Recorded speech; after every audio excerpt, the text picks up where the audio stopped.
Well, a habit is a redundant set of automatic, unconscious thoughts, behaviors, and emotions that's acquired through repetition. A habit is when you've done things so many times that your body now knows how to do it better than your mind. Think about it. People wake up in the morning, they begin to think about their problems. Those problems are circuits of memories in the brain. Each one of those memories are connected to people and things at certain times and places. And if the brain is a record of the past, the moment they start their day, they're already thinking in the past. Each one of those memories has an emotion. Emotions are the end product of past experiences. So the moment they recall those memories of their problems, they all of a sudden feel unhappy, they feel sad, they feel pain.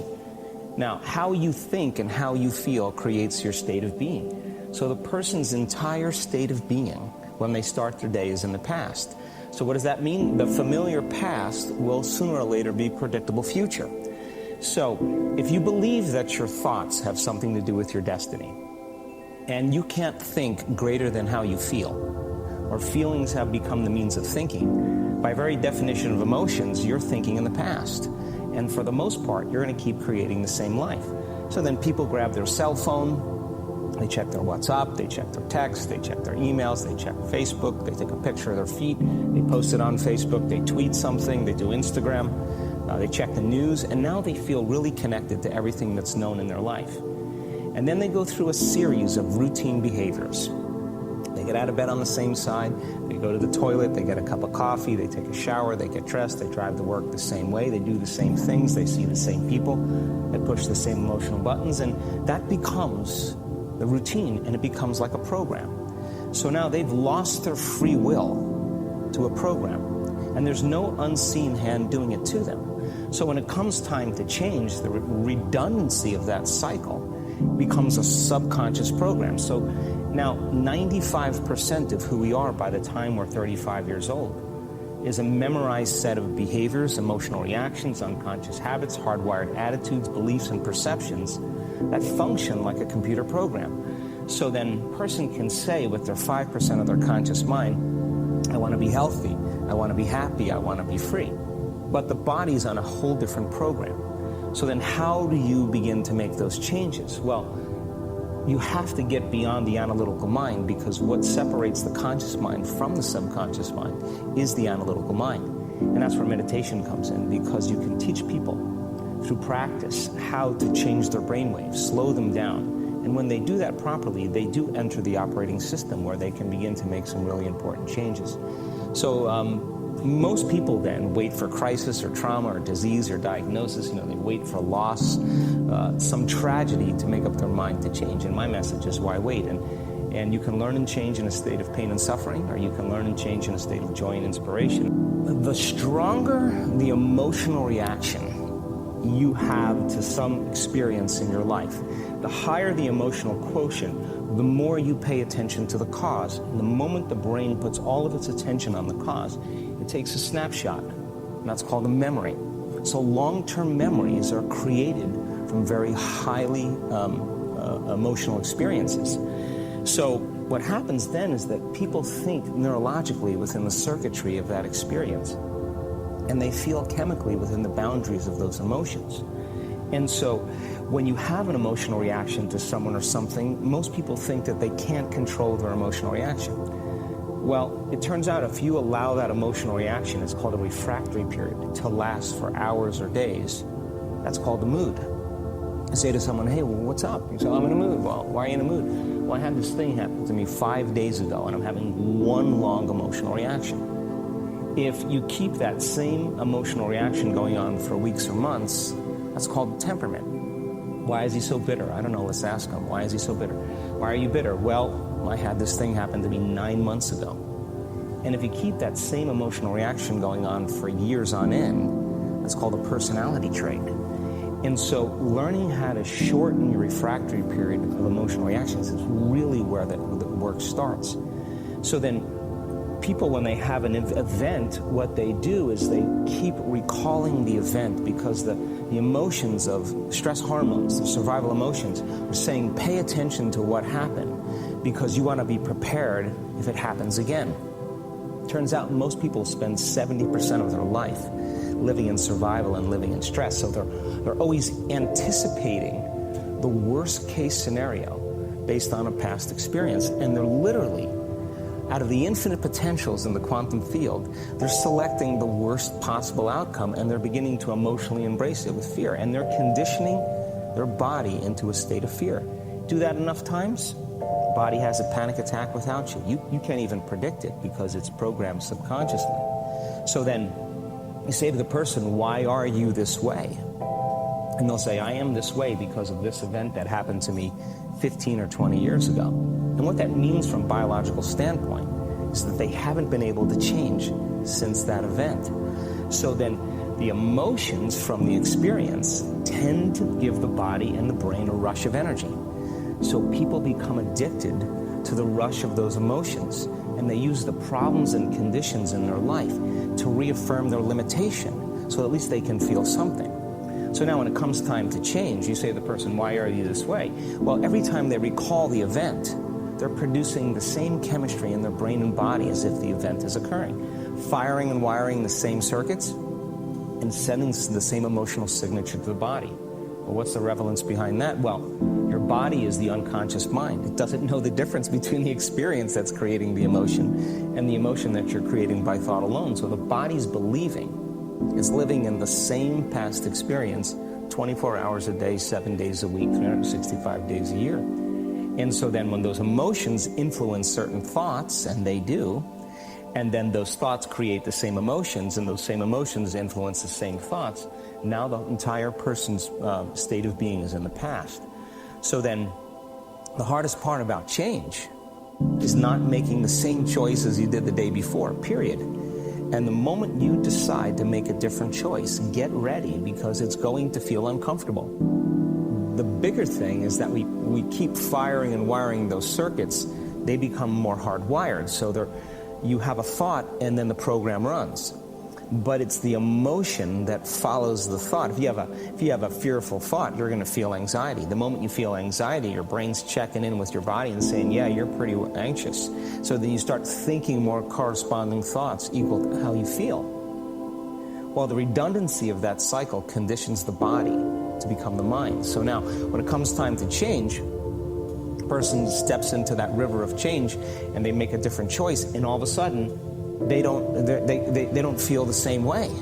So the body says, well, you've been doing this for 35 years. You're going to just stop suffering and stop feeling guilty and stop feeling shameful, and you're not going to complain or blame or make excuses or feel sorry for yourself. Well, the body's in the unknown.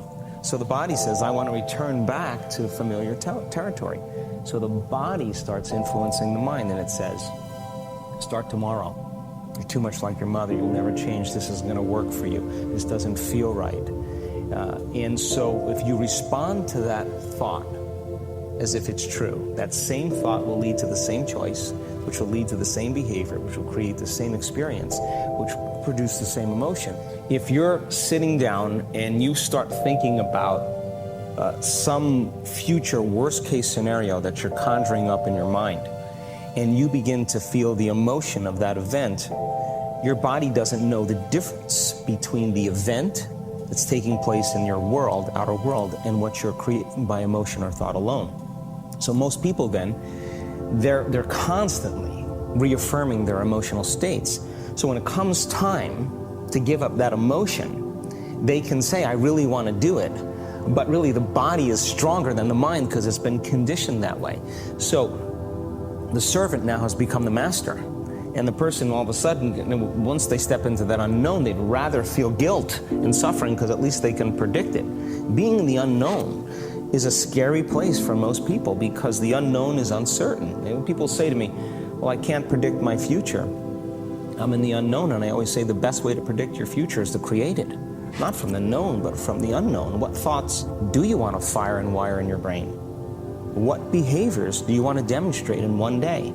The act of rehearsing them mentally, closing your eyes and rehearsing the action. By closing your eyes and mentally rehearsing some action, if you're truly present, the brain does not know the difference between what you're imaging and what you're experiencing in 3D world. So then you begin to install the neurological hardware in your brain to look like the event has already occurred. Now, your brain is no longer a record of the past. Now it's a map to the future.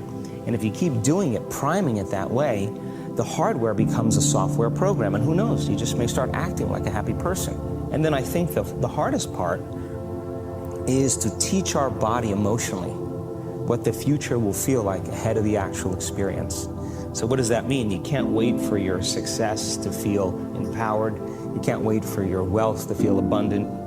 You can't wait for your new relationship to feel love, or your healing to feel whole. I mean, that's the old model of reality, of cause and effect, waiting for something outside of us to change how we feel inside of us. And when we feel better inside of us, we pay attention to whoever or whatever caused it. But what that means then is that from the Newtonian world is that most people spend their whole life living in lack, waiting for something to change out there. The Newtonian world is all about the predictable. It's all about predicting the future. But the quantum model of reality is about causing an effect. The moment you start feeling abundant and worthy, you are generating wealth. The moment you're empowered and feel it, you're beginning to step towards your success. The moment you start feeling whole, your healing begins. And when you love yourself and you love all of life, you'll create an equal. And now you're causing an effect. And I think that's the difference between living as a victim in your world, saying, I am this way because of this person or that thing or this experience. They made me think and feel this way. When you switch that around, you become a creator of your world, and you start saying, my thinking and my feeling is changing an outcome in my life. And now that's a whole different game, and we start believing more that we're creators of reality. If you're not being defined by a vision of the future, then you're left with the old memories of the past, and you will be predictable in your life. And if you wake up in the morning and you're not being defined by a vision of the future, as you see the same people and you go to the same places and you do the exact same thing at the exact same time, it's no longer that your personality is creating your personal reality. Now your personal reality is affecting or creating your personality. Your environment is really controlling how you think and feel unconsciously. Because every person, everything, every place, every experience has a neurological network in your brain. Every experience that you have with every person produces an emotion. So some people will use their boss to reaffirm their addiction to judgment. They'll use their enemy to reaffirm their addiction to hatred. They'll use their friends to reaffirm their addiction to suffering. So now they need the outer world to feel something. So to change then is to be greater than your environment, to be greater than the conditions in your world. And the environment is that seductive. So then why is meditation the tool? Well, let's sit down, let's close our eyes. Let's disconnect from your outer environment. So if you're seeing less things, there's less stimulation going to your brain. If you're playing soft music or you have earplugs in, less sensory information coming to your brain, so you're disconnecting from your environment. If you can sit your body down and tell it to stay like an animal, stay right here. I'm going to feed you when we're done. You can get up and check your emails. You can do all your texts. But right now, you're going to sit there and obey me. So then, when you do that properly, and you're not eating anything or smelling anything or tasting anything, you're not up experiencing and feeling anything, you would have to agree with me that you're being defined by a thought, right?